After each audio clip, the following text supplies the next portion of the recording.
Module 11, Achieving and Maintaining a Healthful Body Weight. Achieving and sustaining a healthy weight is not only crucial for physical appearance but also for overall well-being and disease prevention.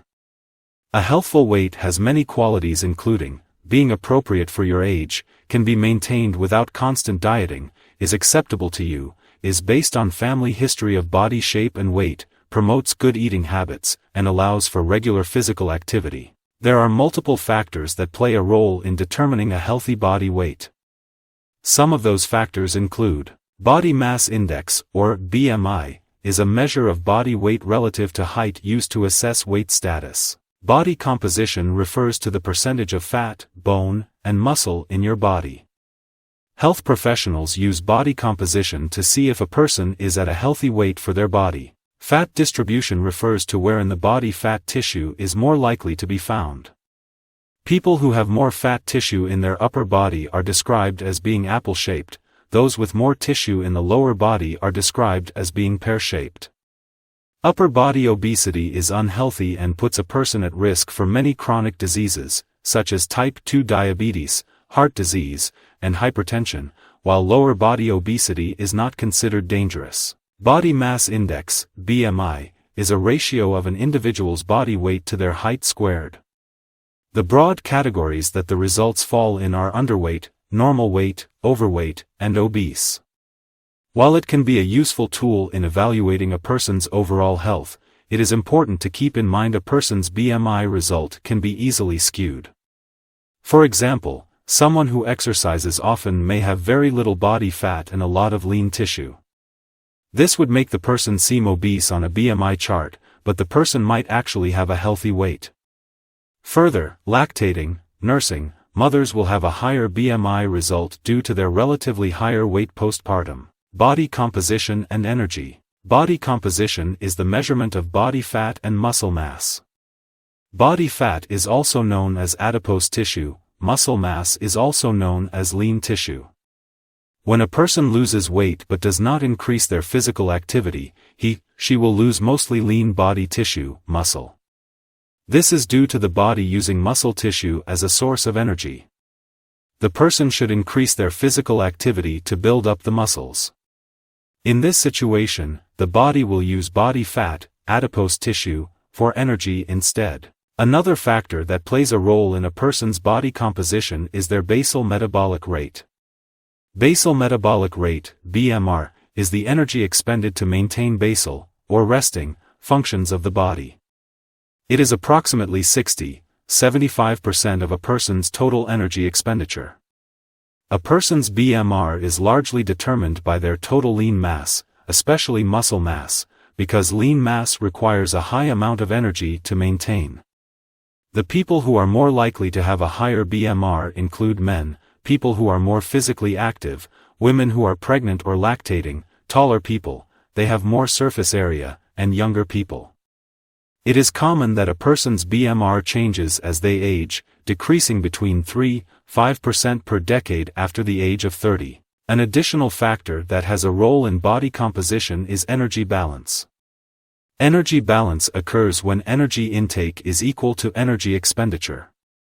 In other words, the number of kilocalories consumed, the amount a person eats, should match the amount of energy expended to maintain basic functions. When the total daily energy intake exceeds the amount of energy expenditure, the person will likely gain weight. Conversely, when the amount of energy intake is less than the amount expended, the person will likely lose weight.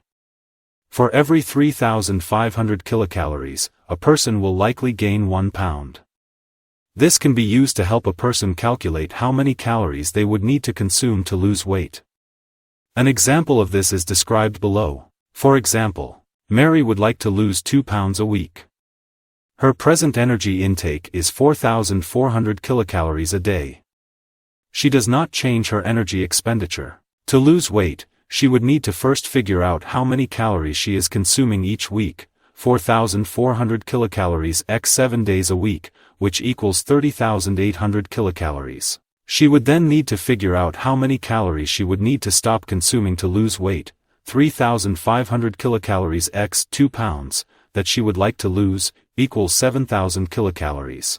Subtract the number of calories from the current weekly intake. 30,800 kilocalories, 7,000 kilocalories equals 23,800 kilocalories. She should then divide the number by 7 days a week to calculate how many calories she should consume a day to achieve her goal. 23,800 kilocalories divided by 7 days equals 3,400 kilocalories per day. Physical activities burn various amounts of calories, depending on their intensity. The more vigorous the activity, the more energy is burned. Accordingly, the longer the duration of the activity leads to more energy being burned. There are many methods that can be used to calculate energy costs. We will focus on energy costs measured as kilocalories per kilogram of body weight per minute. An example of this is described below. For example, John weighs 200 pounds. The energy cost of running at 6 miles per hour is 0.175 kilocalories per kilogram per minute. First, you need to convert John's weight to kilograms.